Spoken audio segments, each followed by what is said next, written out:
రామారెడ్డి గారు తన జీవిత సారాన్ని, తాను అనుభవించిన జీవన విధానాన్ని నలుగురికి తెలియజెప్పే ఉద్దేశంతో డాక్టర్స్ ఆఫ్ మైండ్ అన్న పుస్తకాన్ని రాశారు. ఆ విషయాలు ఈ పుస్తకం రాయడానికి కారణం ఏంటంటే, నాకు 44 సంవత్సరాలప్పుడు ఆర్థరైటిస్ ప్రాబ్లం వచ్చింది. దానివల్ల ఏరోప్లేన్ కూడా ఎక్కలేకపోయాను. ఇప్పుడు నా ప్రాబ్లం సొల్యూషను నేను ఇందాక మీకు చెప్పినట్టుగా ప్రాబ్లం రావడానికి కారణం నేను, నా ఆలోచనలో కూడా తప్పు ఉండొచ్చు అనే దృష్టితోటి నేను ఉన్నాను.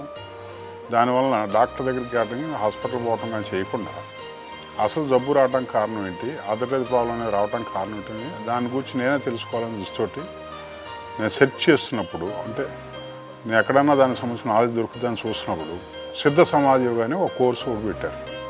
ఆ సిటీ మొత్తం చాలా సెంటర్లో చాలా సంవత్సరాల నుంచి పెడుతున్నారు. నేను ఒక రోజున వెళ్ళాను. దాంట్లో తెలియజెప్పడం జరిగింది. నాకు క్లూ దొరికింది. ఏంటంటే, ఫుడ్ అన్నది మానవుడు తప్పితే ఏ జంతువు కూడా కుక్ చేయదు. అంటే మనమే కుక్ చేసి తింటున్నాము.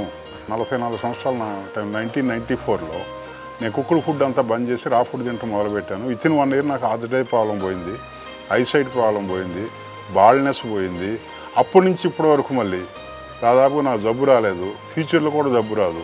అంటే రా ఫుడ్ యొక్క ఎఫెక్ట్ డిసీజ్ సంబంధించి ఎంత తీవ్రంగా ఉంటుందన్నో మనకు అర్థమైంది దాన్ని బట్టి. సో ఈ పుస్తకంలో అది కూడా కంప్లీట్గా 10 మందికి ఉపయోగపడేట్టు రాయటం జరిగింది. నెక్స్ట్ చాప్టర్ ఏంటంటే, మైండ్కి సంబంధించినటువంటి ఇష్యూలు కూడా బోల్డ్ అన్నీ ఉంటాయి కాబట్టి సైన్స్ ఆఫ్ మైండ్ ఇందులో రాయటం జరిగింది.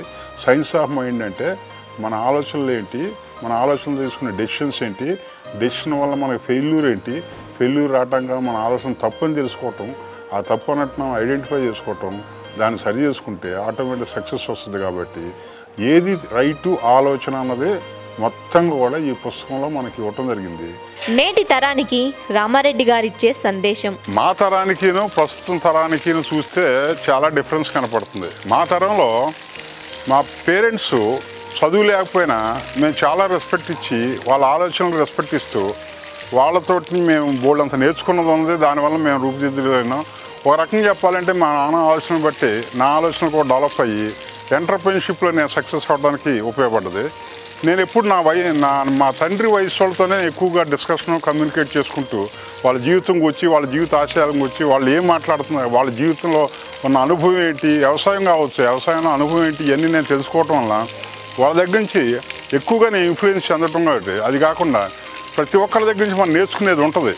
నేర్చుకోవాలంటే వాళ్ళ ఆలోచనలు ఏంటి, వాళ్ళ జీవితం ఏంటి, వాళ్ళ ప్రొఫెషన్ ఏంటి, దాంట్లో మనకు ఉపయోగపడేది తర్వాత ఉన్నదా లేదా అన్న తర్వాత ముందు దాని నుంచి మనం ఏం నేర్చుకోవచ్చు అంటే, అట్లీస్ట్ ప్రొఫెషనల్గా కాకపోయినా మనం ఫిలాసఫీ నేర్చుకునే అవకాశం ఉంటుంది దాని నుంచి. కాబట్టి మనం ఎంతమందిని మనం మాట్లాడుకుని వాళ్ళ దగ్గర నుంచి మనం నేర్చుకుంటాం అన్నది ఇవాళ ప్రజెంట్ జనరేషన్ ఆ పిల్లల్లో ఉన్నట్టు అనిపించట్లేదు. వాళ్ళు కన్న తల్లిదండ్రులు మాటలు అయినే పరిస్థితి లేదు. వాళ్ళ ఇండివిజువాలిటీ చాలా హైగా డెవలప్ చేసుకుని నాకు తెలిసిందే కరెక్టు, నాకంతా తెలుసు అనే ఆలోచనతో ఉండబట్టి ఆ లెర్నింగ్ యాటిట్యూడ్ లేదు. కాబట్టి కమ్యూనికేషన్ కూడా గ్యాప్ వస్తుంది. దానివల్ల వాళ్ళ ఎంటర్‌ప్రెన్యూర్‌షిప్ కూడా దెబ్బతింటుంది. జీవితంలో వాళ్ళ స్ట్రెస్ ఎక్కువ అవుతుంది. నా ఆలోచన ఏంటంటే, నా యొక్క ఇది ఏంటంటే జనరేషన్కి, you should be A learner. If you want to be A learner, you should be A listener and you should talk to the people of greatest.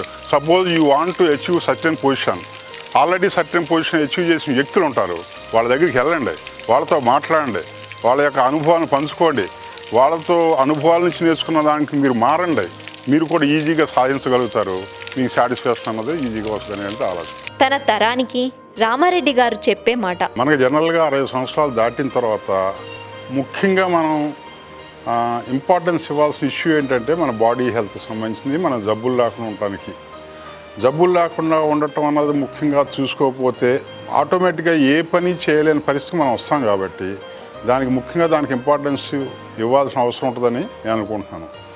So దానికి ఏంటంటే, ఇప్పుడు నేను చెప్పాను ఇంతకుముందు కూడా చెప్పిన దాని ప్రకారం మనం జబ్బు రాకుండా ఉండాలి, ప్రాబ్లమ్స్ లేకుండా ఉండాలంటే సాధ్యమైనంత వరకు ఎంత బెస్ట్గా రా ఫుడ్ తినడానికి మనం ప్రయత్నం చేస్తే ఆటోమేటిక్గా 1 అవర్ కనీసం వాకింగ్ చేయగలిగితే, ఈ 2 చేయగలిగితే మనకు జబ్బు వచ్చే ఛాన్స్ ఉండదు.